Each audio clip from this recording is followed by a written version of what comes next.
O cantor Bob Marley, conhecido por sua música reggae muito além de suas raízes na Jamaica, morreu em um hospital de Miami após uma longa batalha contra o câncer.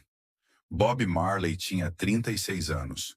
Um dos eventos mais misteriosos da história da música é a morte de Bob Marley, uma história que muitos desconhecem por completo. Em 1981, o lendário artista de reggae faleceu aos 36 anos, oficialmente devido a um câncer. No entanto, as circunstâncias de sua morte são cercadas de segredo e especulação. Este evento deixou um impacto duradouro no mundo da música e levantou questões que permanecem sem resposta até hoje. Influenciou inúmeras teorias da conspiração e destacou a complexa relação de Marley com movimentos políticos e sociais. Esta é a história não contada da morte de Bob Marley. Robert Nesta Marley, popularmente conhecido como Bob Marley, nasceu em 6 de fevereiro de 1945, na fazenda de seu avô materno em Nine Mile, paróquia de St. Anne, Jamaica, filho de Norval Sinclair Marley e Cedella Malcolm. Norval Marley era um jamaicano branco, nascido na paróquia de Clarendon. Norval era conhecido pelo apelido de Capitão, apesar de ter sido apenas um soldado raso do exército britânico na época de seu casamento com Cedella Malcolm, uma afro-jamaicana, então com 18 anos. Ele supervisionava um loteamento para a moradia de veteranos de guerra e tinha cerca de 64 anos na época do nascimento de Bob Marley. Norval, que pouco sustentou financeiramente a esposa e o filho e raramente os via, faleceu quando Marley tinha 10 anos.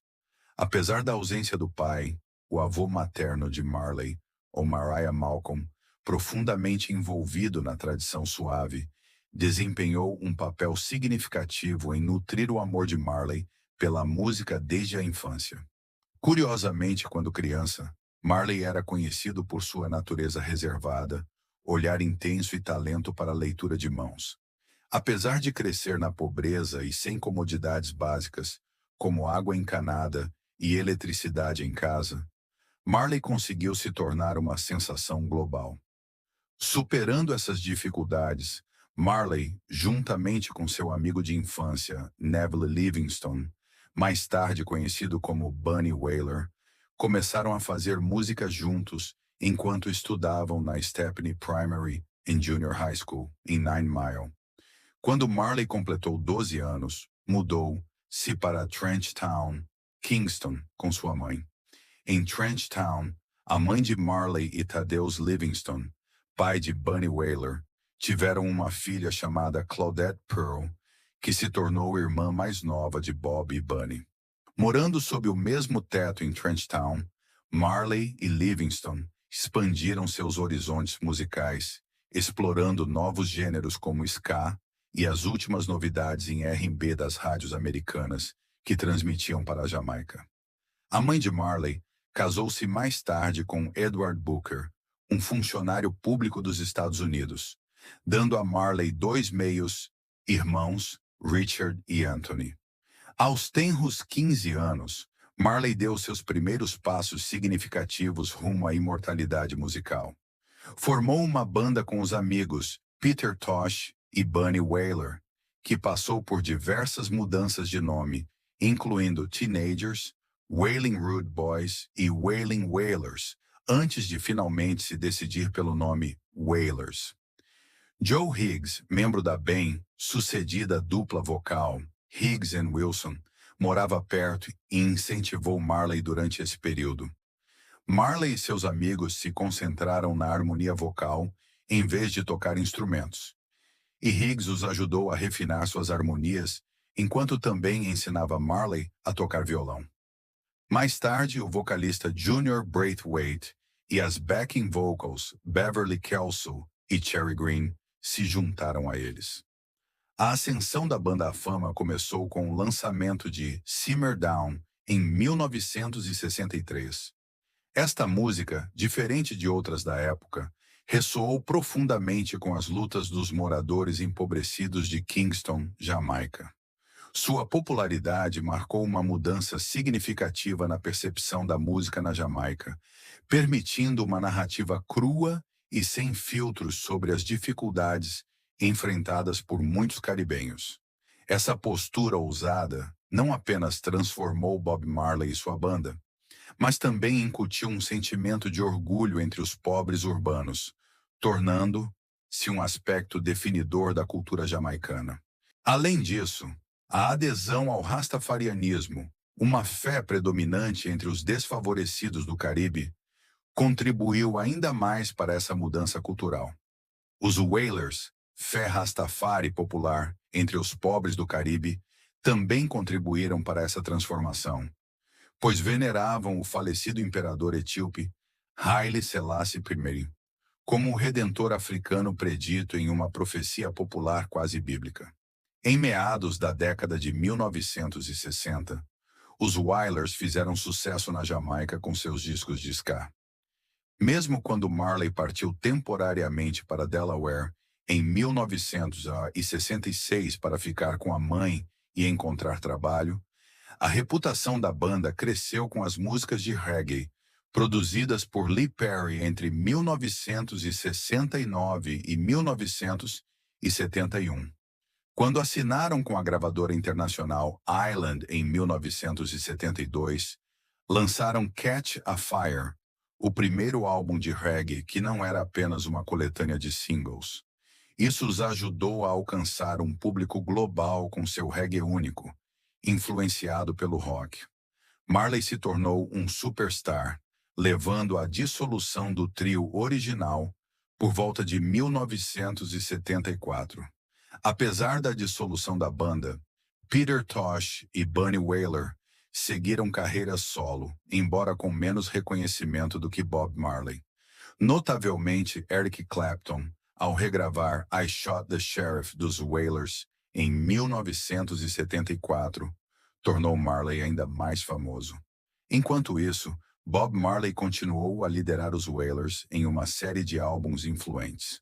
Seus backing vocals, incluindo sua esposa Rita Marley e seus filhos, especialmente Ziggy Marley and the Melody Makers, também alcançaram sucesso por mérito próprio. Álbuns importantes de Marley, como Natty Dread, Live, Rastaman, Vibration, Exodus, Kaya Uprising e Confrontation, continham músicas como No Woman, No Cry, Exodus, Could You Be Loved, Coming In From the Cold, Jamming e Redemption Song. Sua música, que misturava rhythm and blues, rock e reggae, repercutiu no público mundial, criando uma obra que ia além de suas influências musicais e tocava as pessoas com suas mensagens sinceras. O impacto de Bob Marley se estendeu além da música, atingindo o cenário político e social da Jamaica. Em 1976, ele enfrentou o que muitos acreditavam ser um atentado contra sua vida devido ao seu suposto envolvimento político. O show do Smile Jamaica, no qual Marley e os Wailers se apresentariam em 5 de dezembro de 1976, inicialmente concebido como um encontro apolítico, transformou-se em uma plataforma percebida como um apoio ao primeiro-ministro Michael Manley, do Partido Nacional Popular. Isso levou a convocações para eleições legislativas. 2 dias antes do show, homens armados atacaram a residência de Marley, possivelmente em retaliação ao seu suposto apoio a Manley, ferindo Rita Marley, o empresário de Bob Marley, Don Taylor, um membro da banda, e o próprio Marley.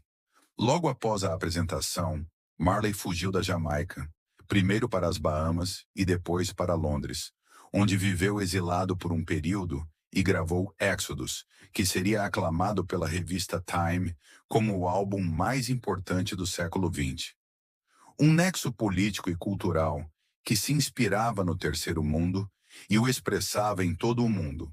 Em 1978, a Jamaica estava à beira de uma agitação civil, segundo alguns observadores, o que levou Marley a intervir na tentativa de reconciliar as facções políticas conflitantes do país. Esse esforço culminou com Marley como atração principal do Concerto pela Paz One Love, em abril de 1978. No concerto, Marley reuniu o primeiro-ministro Michael Manley e seu rival político, Edward Saega, do Partido Trabalhista Jamaicano. Em um gesto simbólico de unidade, a influência de Marley transcendeu as fronteiras nacionais, rendendo-lhe um convite para se apresentar nas cerimônias de 1980, que marcaram o governo majoritário do Zimbábue e a independência reconhecida internacionalmente.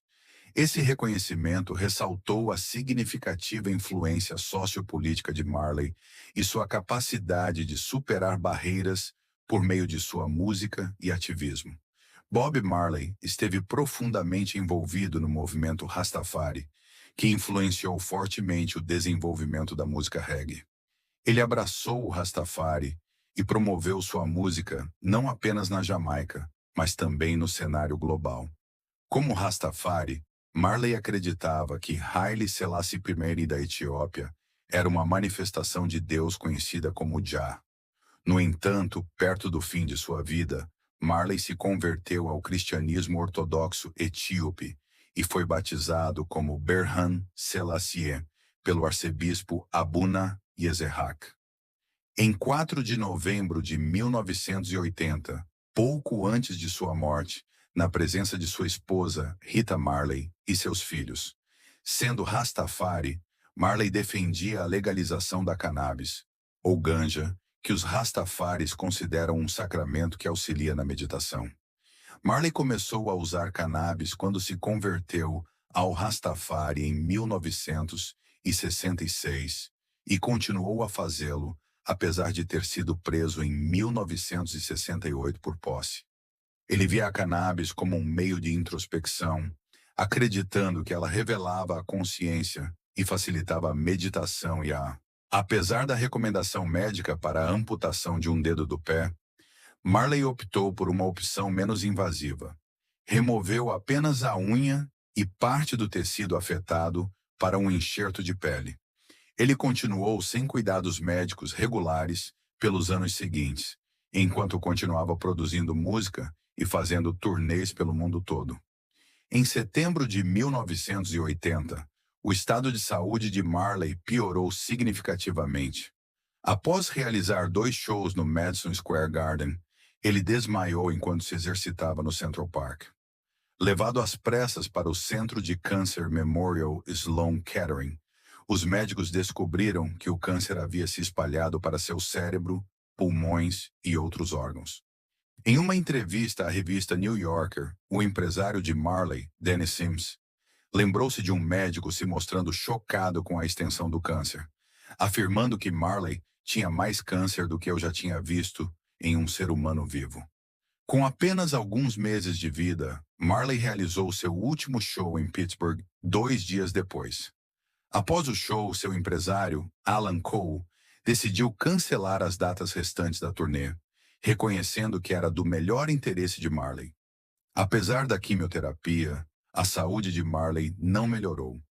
Cole então explorou tratamentos alternativos e participou de um seminário sobre câncer, onde conheceu um controverso médico alemão que oferecia um tratamento holístico e não tóxico, baseado principalmente na dieta. Havia um médico alemão chamado Dr. Joseph Issels presente. Ele é a única pessoa conhecida por ter tratado com sucesso esse tipo de câncer, o melanoma. Ele era um renomado oncologista que não seguia os métodos convencionais de tratamento. Ele se opunha ao sistema médico estabelecido e às empresas farmacêuticas.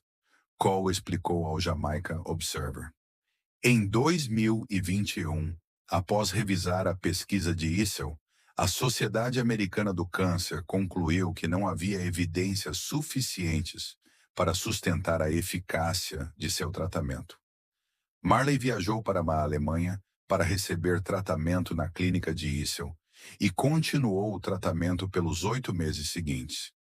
Em maio de 1981, a saúde de Marley piorou e ele decidiu interromper o tratamento quando ficou evidente que seu câncer era terminal. Ele optou por retornar à Jamaica para passar os dias restantes. No entanto, Marley nunca mais voltou, pois adoeceu durante o voo. O avião pousou em Miami e ele foi levado ao Hospital Cedars of Lebanon, onde faleceu alguns dias depois. Marley tinha 36 anos na época de sua morte. A família de Marley, incluindo sua esposa Rita Marley, trouxe seus filhos da Jamaica para ficarem ao seu lado no Hospital Cedars of Lebanon nos dias que antecederam sua morte.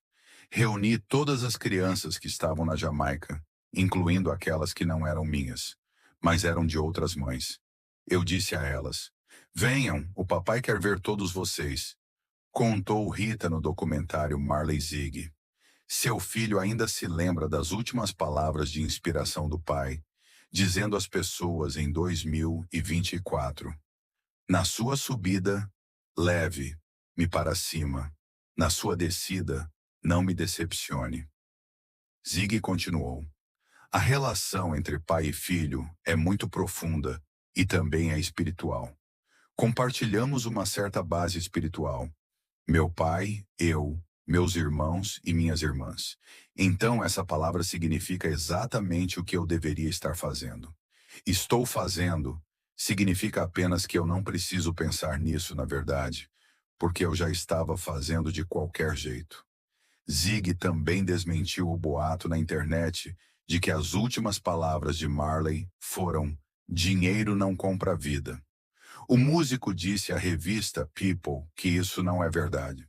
A notícia da morte de Marley causou comoção no mundo todo, surpreendendo muitos fãs que acreditavam que ele estava se recuperando. Segundo o documentário, os fãs de Marley tinham a impressão de que ele retornaria às turnês em breve, o que tornou sua morte ainda mais inesperada. Na Jamaica, Marley recebeu um funeral de estado em 20 de maio de 1981, após um culto religioso privado para sua família. Milhares de pessoas em luto se reuniram na Arena Nacional em Kingston para se despedir.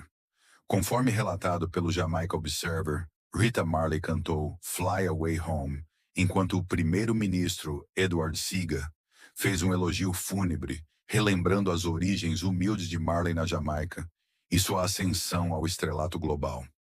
Seaga fez referência à letra de Marley em Fly Away Home. "Numa manhã ensolarada, quando meu trabalho terminar, voarei para casa", comentou. "Agora sua alma encontrará contentamento nas conquistas de sua vida e se alegrará na grandeza de J.A. Rastafari." Marley foi sepultado em um mausoléu perto de sua cidade natal, Nine Mile, na paróquia de St. Anne, Jamaica. Ele foi enterrado ao lado de sua guitarra Gibson Les Paul, uma Bíblia aberta com o Salmo 23 e um talo de cannabis, conforme noticiado pelo The Guardian. Sua mãe, Cedella Booker, foi enterrada nas proximidades em 2008, enquanto seu irmão Anthony Booker foi enterrado em um túmulo acima,